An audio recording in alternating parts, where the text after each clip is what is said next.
36 of the 53 executive orders, over 2/3 of them align directly with the mandate for leadership. On page 148 of Project 2025, it says down here at number 3, provide a clear definition with parameters at the minimum, codifying that gang violence and domestic violence are not grounds for asylum.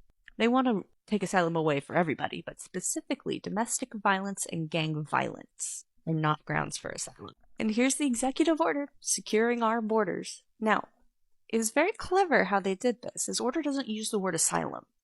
It buries the change under the legal reference to Section 208 of the INA, and that's the section of the U.S. immigration law that governs asylum.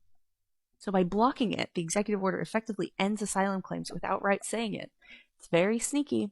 Very, very sneaky. Now here, policy document, page 555, calls for deploying active duty forces to help enforce the border rules.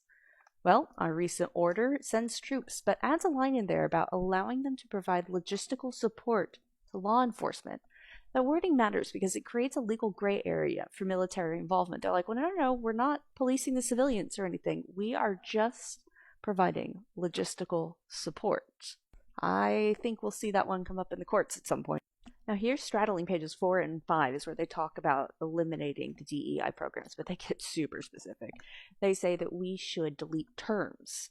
And here we have it, ending radical and wasteful government DEI programs and preferences.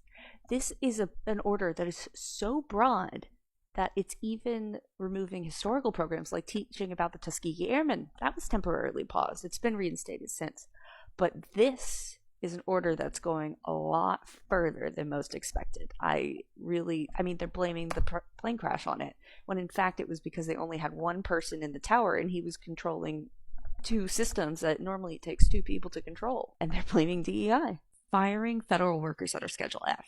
Now, this is a policy that Trump put in during his first term, and then Biden revoked and said, no, we're not doing that.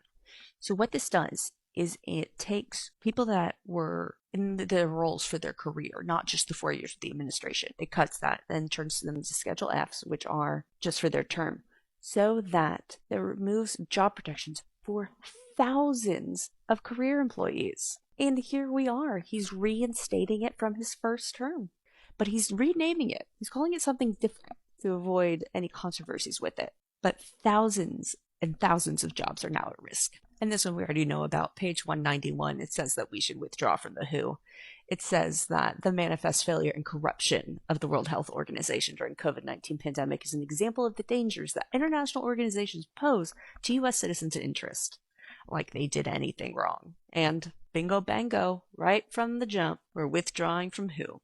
And here's what's really interesting. Many of the people advising on the orders helped write the original policy. His border czar, the CIA director, and the FCC chairman all wrote sections of Project 2025.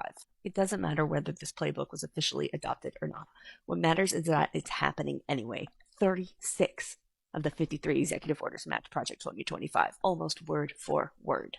Almost word for word.